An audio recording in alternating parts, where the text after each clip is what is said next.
Hello friends, welcome to my tutorial. आज की इस वीडियो में हम पढ़ने वाले हैं अकाउंट्स क्या होता है, कैसे होता है, क्यों होता है, इसके ऑब्जेक्टिव्स क्या हैं, यूज़र्स कौन कौन से हैं, इन सब चीज़ों के बारे में आज हम पढ़ने वाले हैं। तो सबसे पहले स्टार्ट करते हैं बेसिक से। ये वीडियो उन लोगों के लिए है जो अभी अकाउंट्स पढ़ना स्टार्ट कर रहे हैं, एकदम बेसिक स्टार्टिंग से। अगर आपने अभी भी स्टार्ट किया है तो इससे आपको बहुत सारी नॉलेज मिलने वाली है। तो चलिए स्टार्ट करते हैं। पहले मैं आपको एक ओवरव्यू दे दूं कि इस वीडियो के अंदर हम क्या क्या पढ़ने वाले हैं। सबसे पहले अकाउंट्स क्या होते हैं, अकाउंटिंग, अकाउंटेंसी, इन सब का meaning, basic meaning, objectives of accounting, users of accounting information, arts as well as science. ये सब टॉपिक्स हम इस वीडियो के अंदर कवर करने वाले हैं। तो चलिए स्टार्ट करते हैं। सबसे पहले देखिए, होता क्या है कि अकाउंट्स हम क्यों पढ़ते हैं, कैसे होता है, क्या होता है। जब भी हम कोई बिजनेस कैरी करते हैं, जब भी हम कोई बिजनेस चलाते हैं, तो उसमें बहुत सारी ट्रांजैक्शंस होती हैं, डे टू डे ट्रांजैक्शंस। कुछ चीज़ हम खरीदते हैं, कुछ हम बेचते हैं, कुछ उधार पर, कुछ नगद पर।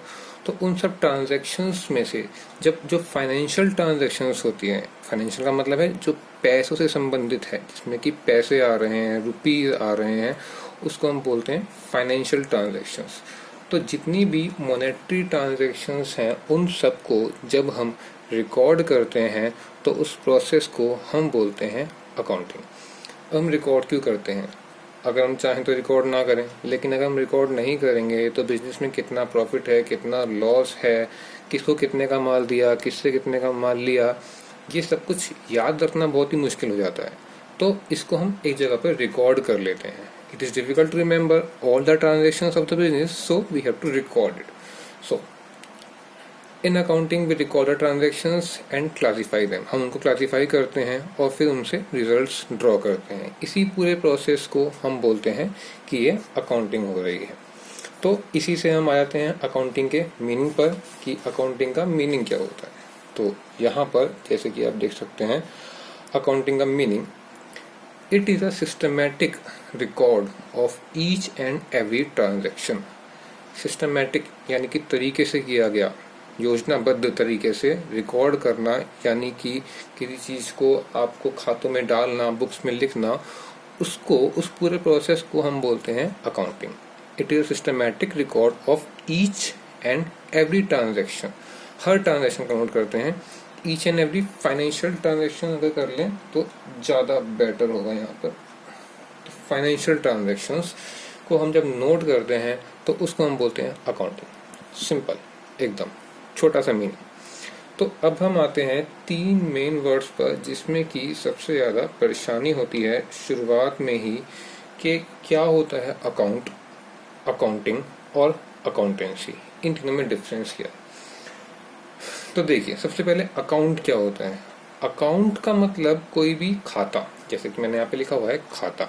खाता कुछ इस टी शेप का होता है। अभी इसको आप आगे जाके समझेंगे, पढ़ेंगे क्या क्या होता है इसके अंदर। 2 साइड होती हैं, डेबिट क्रेडिट। अगर सिंपल शब्दों में बोले तो किसी आदमी से कितना पैसा लेना है, कितना पैसा देना है, उस चीज़ को जब एक खाने के अंदर हम लिखते हैं तो उसको हम बोलते हैं कि हमने किसी का अकाउंट बना दिया। फॉर एग्जाम्पल मैं यहाँ पे लिख दूँ अगर राम अकाउंट, तो यहाँ पर राम से कितने पैसे लेने हैं यहाँ पर लिख दिए, देने हैं यहाँ पर लिख दिए, इसका बैलेंस कर लिया। तो हमें पता रहता है कि किससे कितने का हमारा लेन देन है। उसको मेंटेन करने के लिए हम जो चीज़ बनाते हैं उसको हम नाम देते हैं अकाउंट, यानी कि खाता। अब अकाउंटिंग, जैसे कि मैंने आपको बताया, ये जो सिस्टमेटिक रिकॉर्ड करते हैं इन ट्रांजेक्शन्स को, उस पूरी प्रक्रिया को हम बोलते हैं कि ये अकाउंटिंग है, जिसमें कि हम रिकॉर्ड कर रहे हैं सारी की सारी चीज़ों को, जिसमें कि हमारी एक आर्ट है। उसके बाद आता है अकाउंटेंसी। अकाउंटेंसी आपका सब्जेक्ट भी है। अगर आप देखेंगे तो आपका जो सब्जेक्ट का नाम है वो अकाउंट नहीं है, अकाउंटिंग नहीं है, अकाउंटेंसी है। अकाउंटेंसी एक सब्जेक्ट है, ये वाइडर स्कोप है इसका, यानी कि इसके अंदर सब चीज़ें आ जाती हैं। अकाउंट बनाना, उनको रिकॉर्ड करना सिस्टमेटिक तरीके से, अकाउंट, अकाउंटिंग, बुक कीपिंग, सब कुछ इसके अंदर आ जाता है। तो अब अकाउंटिंग में क्या क्या चीज़ें आती हैं ये मैं आपको एक बार बता देता हूँ। It refers to the whole process of accounting. Accounting का जो पूरा प्रोसेस है वो सारा का सारा अकाउंटेंसी को बोलते हैं। कुल मिलाकर के it is a process. Accountancy, अगर आपसे कोई पूछता है अकाउंटेंसी क्या है, तो आप बोलेंगे accountancy is a process of recording all the transactions. So process of accounting is called accountancy, and then it includes recording, classifying, summarizing and communication of results. ये important है। तो अकाउंटेंसी में हम क्या क्या चीज़ें करते हैं, हम रिकॉर्ड करते हैं ट्रांजेक्शन्स को, उनको क्लासीफाई करते हैं अलग अलग अकाउंट में। देने वालों का खाता अलग, जिसने पैसा दिया उसका खाता अलग, जिसने पैसा लिया उसका खाता अलग, बेचने वाले का खाता अलग, जिसको बेचा उसका खाता अलग, और खरीदने वाले का खाता। इस तरीके से बहुत सारे खाते हम मेंटेन करते हैं, तो उनको क्लासीफाई करते हैं। फिर उसको हम समराइज करते हैं। समराइज में क्या होता है कि हम उससे रिजल्ट्स ड्रॉ करते हैं। समराइज का मतलब किसी चीज़ से कोई रिजल्ट निकालना, उससे कि क्या हुआ इसके अंदर। हमने समराइज किया कोई अकाउंट, तो उससे हमें पैसा लेना है या देना है, या हमने अकाउंट बनाया तो उससे हमें बाद में जा कर के आपका आएगा प्रॉफिट एंड लॉस अकाउंट। थोड़ा सा आइडिया दे देता हूँ मैं इसका। बैलेंस शीट आती है, तो प्रॉफिट एंड लॉस अकाउंट में हम निकालते हैं कि प्रॉफिट कितना हुआ है, लॉस कितना हुआ है। ये सब पार्ट जो है वो समराइजिंग में आता है। और बैलेंस शीट में कितनी एसेट्स हैं, कितनी लाइबिलिटीज़ हैं, उधार कितना है हमारे पास में, और हमारे पास जो हमारी एसेट्स हैं वो कितनी हैं। ये सब कुछ जो चीज़ें हैं वो समराइजिंग से हमारे पास निकल करके आती हैं। उसके बाद जो है कम्युनिकेशन ऑफ रिजल्ट्स, ये भी अकाउंटेंसी का ही पार्ट है। यानी कि जो हमने रिकॉर्डिंग की, क्लासिफाइंग की, उसका जो रिजल्ट निकल करके आया हमारे बिजनेस का, प्रॉफिट है या लॉस है, उसको कम्युनिकेट करना अलग अलग लोगों को, अलग अलग पार्टीज को जो हमारी होती हैं बिजनेस के अंदर, जो कि हम बाद में पढ़ने वाले हैं कि कौन कौन सी पार्टीज होती हैं हमारे बिजनेस की। वो भी टॉपिक हम कवर करेंगे इसके अंदर। तो अब आगे बढ़ते हैं। यहाँ पर हम एक प्रिसाइज, थोड़ा सा इलेबोरेट मीनिंग हम पढ़ते हैं अकाउंटिंग का, जो कि आपको एग्जाम में आएगा तो आपको लिखना है। तो स्टार्ट करते हैं। Accounting is the art of recording, classifying, summarising and communicating financial information to users for correct decision making. तो ये वो आर्ट है जिसके अंदर हम सब चीज़ें कर रहे हैं, जो मैं आपको पहले एक्सप्लेन कर चुका हूँ।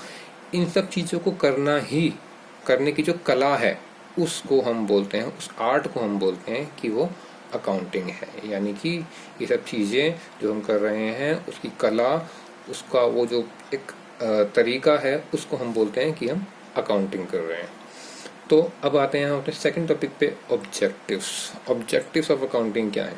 तो पहला ऑब्जेक्टिव है to keep systematic record of business transactions. Systematic मतलब तरीके से। तो जब हम एक अच्छे तरीके से अपने बिजनेस ट्रांजैक्शंस का रिकॉर्ड रखते हैं, तो हमारा एक ऑब्जेक्टिव जो है वो पूरा होता है अकाउंटिंग के थ्रू। तो अकाउंटिंग का पहला ऑब्जेक्टिव ये हो गया कि हम जो है अपना रिकॉर्ड रख सकते हैं बिजनेस के अकाउंटिंग करके।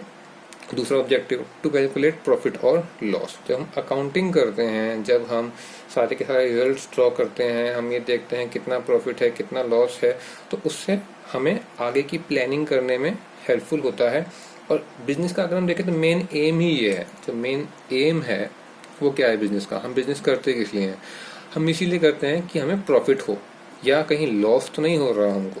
तो इन चीज़ों को ही जानना जो है वो हमारा दूसरा ऑब्जेक्टिव होता है अकाउंटिंग का। Third, to know the exact reasons for profit और लॉस। प्रॉफिट और लॉस होने के एग्जैक्ट रीजंस क्या हैं? रीजंस हमारे क्या चीज़ है जो प्रॉफिट और लॉस हमें करवा रही है। मतलब कि हमारी मशीन ज़्यादा महंगी है, डेप्रिसिएशन ज़्यादा लग रहा है हमारी मशीन्स पर, हम जो माल ला रहे हैं वो ज़्यादा, हमारी कॉस्ट ऑफ प्रोडक्शन ज़्यादा है, कम है, कैसे है, ये सब चीज़ें, हमारी लेबर कॉस्ट ज़्यादा है, जो है वो रीजंस हमें अकाउंटिंग के थ्रू ही पता लगते हैं। जो फिगर्स हमारे सामने आते हैं उसके थ्रू ही हम इसको पता लगाते हैं। Fourth, to prevent and detect errors. अब जो एरर्स से हमारे, जिसको प्रॉफिट और लॉस उनको हो रहा था, उनको डिटेक्ट करना, डिटेक्ट का मतलब जांचना, पकड़ना कहाँ पर वो एरर था, और प्रिवेंट करना यानी कि वो आगे जा कर के ना हो एरर्स एंड फ्रॉड्स। ये हमारा है फोर्थ ऑब्जेक्टिव। फिफ्थ ऑब्जेक्टिव है to provide information to various parties. बहुत सारी पार्टीज जो होती है हमारे बिजनेस की, जो इंटरेस्टेड होती हैं, जो कि हम अभी करने वाले हैं, उन सबको इन्फॉर्मेशन पहुंचाना। इसमें कौन कौन से लोग आते हैं, जैसे कि मालिक, बिजनेस का मालिक है, एम्प्लॉयज़ हैं, वो लोग जिन्होंने पैसा दिया है, जिनसे पैसा हमको लेना है, वो सब इंटरेस्टेड पार्टीज होती हैं, वेरियस पार्टीज। इसके बारे में हम पढ़ते हैं अभी, वेरियस इंटरेस्टेड पार्टी के बारे में। तो हम आते हैं अपने टॉपिक पर, यूजर्स ऑफ अकाउंटिंग इंफॉर्मेशन, जिसको कि हम वेरियस इंटरेस्टेड पार्टीज भी बोल सकते हैं। तो एग्जाम में आपको ये क्वेश्चन दो तरीके से आ सकता है। पहला कि who are the users of accounting information, और ऐसे भी आ सकता है कि who are the various interested parties in the accounting information, या खाली who are the various interested parties. तो उसके अंदर आपको क्या करना है, आपको ये बताना है कि कौन कौन सी पार्टीज जो हैं वो हमारे अकाउंटिंग में इंटरेस्ट लेती हैं, उनका दिलचस्पी होती है हमारे अकाउंटिंग इंफॉर्मेशन में। तो वो जो हैं उसको हम दो कैटेगरी में डिवाइड करते हैं, इंटरनल यूजर्स और एक्सटर्नल यूजर्स। तो देखिए दोस्तों, मैं यहाँ पर आपको हर चीज़ इसलिए डिटेल में बता रहा हूँ क्योंकि अभी आपको इसको इलेबोरेट करके लिखना है। जो मैंने पॉइंट्स यहाँ बताए हैं, खाली ये पॉइंट्स ही नहीं लिखने हैं आपको। अगर एग्जाम में क्वेश्चन आता है तो आपको इनकी डिटेल भी लिखनी है। डिटेल आप तभी लिख पाएंगे जब आप समझेंगे। और जो मैं आपको बता रहा हूँ, अगर आपको ट्रांसलेट करके इंग्लिश में या हिंदी में लिखेंगे तो आप पे एक क्वेश्चन पूरा हो जाएगा और आपको अच्छे मार्क्स मिलेंगे इसके अंदर। तो आते हैं ओनर्स पे। तो इंटरनल और एक्सटर्नल यूजर्स दो प्रकार के यूजर्स होते हैं हमारे, जो कि अकाउंटिंग इंफॉर्मेशन में दिलचस्पी लेते हैं। तो इंटरनल से ही पता लग रहा है, इंटरनल मतलब जो अंदर के हैं। अंदर किसके अंदर? फर्म के अंदर। जो हमारी फैक्ट्री है या हमारी इंडस्ट्री है, जो भी हम काम कर रहे हैं, बिजनेस हमारा, उस फर्म के जो अंदर के लोग हैं वो होते हैं इंटरनल यूजर्स। जिसमें कि पहला आ गया ओनर। ओनर कौन होता है? जो हमारा मालिक है, फर्म का ओनर है। वो इंटरेस्टेड है कि मुझे कितना प्रॉफिट हुआ, कितना लॉस हुआ, बिजनेस का कैसे कैरी ऑन करना है, क्या करना है, वो सब कुछ करने के लिए जो हमारा ओनर है वो इंटरेस्टेड होता है हमारी अकाउंटिंग इंफॉर्मेशन में। Accounting information. सेकंड है मैनेजमेंट। मैनेजमेंट के अंदर यहाँ पर काफ़ी सारी चीज़ें आ गई। यहाँ पर एम्प्लॉयज़ आ गए, लेबर आ गए, स्टाफ, कैजुअल लेबर्स जो कि दिहाड़ी मजदूर हैं, जो रोज़ के मजदूर हैं, एम्प्लॉयज़, बाकी का staff, cleaning staff, gate keeper, जितने भी लोग हमारे फर्म में काम करते हैं वो सब मैनेजमेंट के अंदर आ गए। और ये सब लोग भी इंटरेस्टेड होते हैं हमारी अकाउंटिंग इंफॉर्मेशन में। क्यों होते हैं इंटरेस्टेड ये लोग? क्योंकि इनको भी तो अपना फ्यूचर देखना है ना, कि हमारे आगे बोनस मिलेगा कि नहीं मिलेगा, बिजनेस को प्रॉफिट हुआ है तो हम बोनस मांगे वरना नहीं मांगे, सैलरी कितनी बढ़वानी है। जो डिसीजंस ये सारे के सारे लेते हैं वो इसी बेस पे लेते हैं कि बिजनेस को कितना प्रॉफिट हुआ, कितना लॉस हुआ। और वो इन्फॉर्मेशन कहाँ से आती है उनके पास? अकाउंट से आती है। जो हम बैलेंस शीट बनाते हैं, प्रॉफिट एंड लॉस बनाते हैं, अकाउंटिंग करते हैं पूरा, वो इन तक भी पहुंचती है। और ये लोग जो हैं उसको देख करके ये रिजल्ट निकालते हैं कि हमें आगे अपनी मांगे कैसी रखनी है और आगे हमें कैसा व्यवहार करना है कंपनी के साथ में। तो ये बहुत इंपॉर्टेंट है। आगे आते हैं एक्सटर्नल यूजर्स। एक्सटर्नल यूजर्स यानी कि जो बाहर के हैं, जो बाहर के यूजर्स हैं, उसमें पहला आ गया पोटेंशियल इन्वेस्टर्स। यानी कि वो लोग जिनमें पोटेंशियल है, जिनमें क्षमता है कि वो अभी हमारे बिजनेस में इन्वेस्ट कर सकते हैं, यानी कि अभी वो हमारे बिजनेस में पैसा लगा सकते हैं। तो बिजनेस को हमेशा कभी ना कभी पैसे की ज़रूरत पड़ती रहती है ग्रो करने के लिए, तो वो इन्वेस्टर्स को ढूंढता है। तो वो जो इन्वेस्टर्स हैं वो ये देख के पैसा लगाते हैं कि बिजनेस में प्रॉफिट हो रहा है या नहीं हो रहा। और वो इन्फॉर्मेशन कहाँ से मिलती है? अकाउंटिंग इन्फॉर्मेशन, अकाउंटिंग से। क्रेडिटर्स जो हैं, क्रेडिटर्स कौन होते हैं? क्रेडिटर्स वो लोग होते हैं जिन लोगों ने हमको पैसा दिया है उधार पर, उधारदाता, जिन्होंने उधार दिया है हमको, उधार देने वाले, उनको बोलते हैं क्रेडिटर्स। तो वो लोग इंटरेस्टेड हैं कि पैसा देना है फर्म को, नहीं देना है, उधारी पे सामान देना है, नहीं देना है, उन लोगों को क्रेडिटर्स बोलते हैं। तो वो डिसीजन लेते हैं अकाउंटिंग इंफॉर्मेशन से कि आगे कैसा व्यवहार करना है कंपनी के साथ। Tax authority, income tax, sale tax, आजकल जीएसटी है। तो ये सब जो टैक्सेस हैं, इन टैक्सेस को हमें जो है अथॉरिटी को अपनी सारी इंफॉर्मेशन देनी पड़ती है ताकि हम ये बता सकें कि कितना हमारा टैक्स बना, और टैक्स जो है वो हमें सबमिट करना होता है। तो उस जो हमने टैक्स अपनी भरा है अपनी तरफ से टैक्स अथॉरिटी को, वो टैक्स सही है या नहीं है, वो टैक्स अथॉरिटी कहाँ से पता लगाती हैं? अकाउंटिंग इंफॉर्मेशन से, हमारे अकाउंट से। अब है गवर्नमेंट एंड देयर एजेंसीज। तो जितनी भी गवर्नमेंट की एजेंसीज हैं, बाकी की जो और एजेंसीज रह गई हैं टैक्स में, तो आ गया आपका जीएसटी और इनकम टैक्स, इसके अलावा लेबर डिपार्टमेंट है या फिर और सारे डिपार्टमेंट्स हैं। वो जो डिपार्टमेंट्स हैं उनकी भी दिलचस्पी होती है हमारे अकाउंट्स में, ताकि वो उसके अकॉर्डिंग प्लानिंग कर सकें। अब सरकार को कोई गवर्नमेंट को कोई पॉलिसी बनानी है, बहुत बड़ी पॉलिसी, तो वो उसमें क्या करती है, जितनी बड़ी बड़ी कंपनीज़ हैं उनकी प्रोग्रेस कैसी है, अच्छा जा रहे हैं नहीं जा रहे, वो सब कुछ पता लगाती है। कहाँ से? अकाउंटिंग इन्फॉर्मेशन से।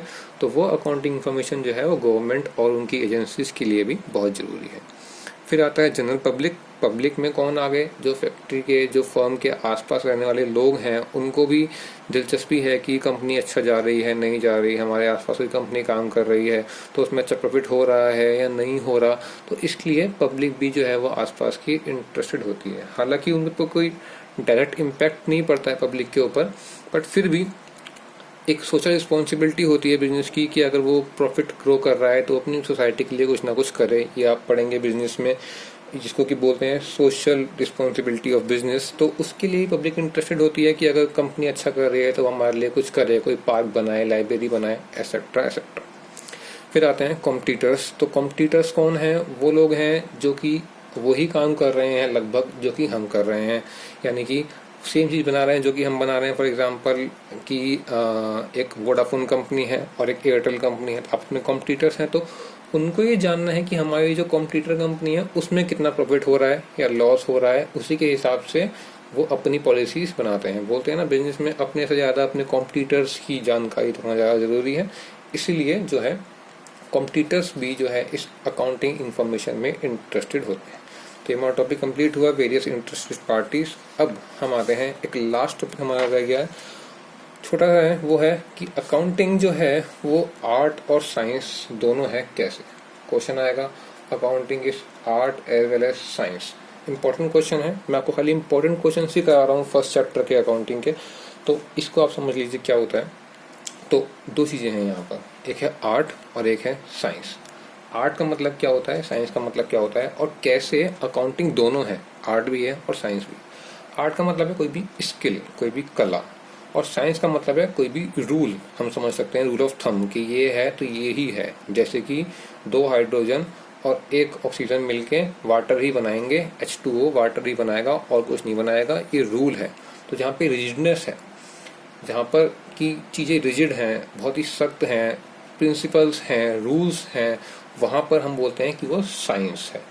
और जहाँ पर हम अपने हिसाब से चीज़ों को मोल्ड करके अपनी कला के हिसाब से चीज़ों को करते हैं, उसको हम बोलते हैं ये हमारी आर्ट है। यानी कि हमने जो है चीज़ अपने तरीके से करी है अलग। तो technique of obtaining predetermined objectives is known as art. Objectives में पता है कि हमें जाना कहाँ है, हमें बनाना है प्रॉफिट एंड लॉस अकाउंट और balance sheet at the end, पर वहाँ तक पहुँचना कैसे है, उस प्री डिटरमाइंड ऑब्जेक्टिव को पाना कैसे है, उसमें एक अकाउंटेंट की कला जो है वो बहुत ही महत्वपूर्ण योगदान देती है। तो इसलिए जो है वो अकाउंटिंग को एक आर्ट बोलते हैं, क्योंकि इसमें अकाउंटेंट की आर्ट छिपी होती है। और साइंस कैसे है, क्योंकि आर्ट के साथ साथ हमें बहुत सारे रूल्स भी फॉलो करने पड़ते हैं, बहुत ही सारे अकाउंटिंग कन्वेंशंस होते हैं, रूल्स होते हैं, प्रिंसिपल्स होते हैं, जिसके कि हम आगे आने वाली वीडियोस में पढ़ेंगे, इम्पोर्टेंट है। तो उन रूल्स को फॉलो करना जो है इसको साइंस बनाता है, कि अगर हम उन रूल्स को फॉलो नहीं करेंगे तो हम अपनी अकाउंटिंग सही से नहीं करेंगे, ऑर्गेनाइज तरीके से नहीं करेंगे, जिस हिसाब से और तरीके से हो रही है और देशों में हो रही है वैसे हमें भी करनी है, पूरे कंट्री में एक तरीके से करनी है।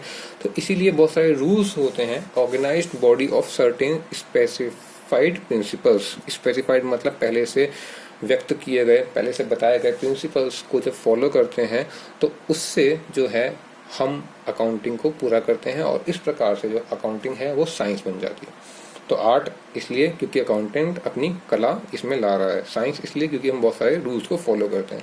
बस इसी को आपको जो है अपनी भाषा में ट्रांसलेट करके आसान शब्दों में बुक में देख करके आपको समझ में आ गया होगा, लिखना है और आपको इसमें फुल मार्क्स मिलेंगे। इसी के साथ हमारे सारे टॉपिक्स ख़त्म होते हैं। अब हम मिलेंगे अगली वीडियो में, और अगर आपको ये वीडियो अच्छी लगी हो तो लाइक और सब्सक्राइब जरूर कीजिएगा। अगर कोई भी डाउट है आपका तो उसको आप कमेंट बॉक्स में लिखें और मैं आपके सारे डाउट्स को वहीं पर क्लियर कर दूंगा। कोई भी सजेशन देना चाहें तो भी कमेंट बॉक्स में लिखें। तो चलते हैं, मिलते हैं अगली वीडियो में। नमस्ते।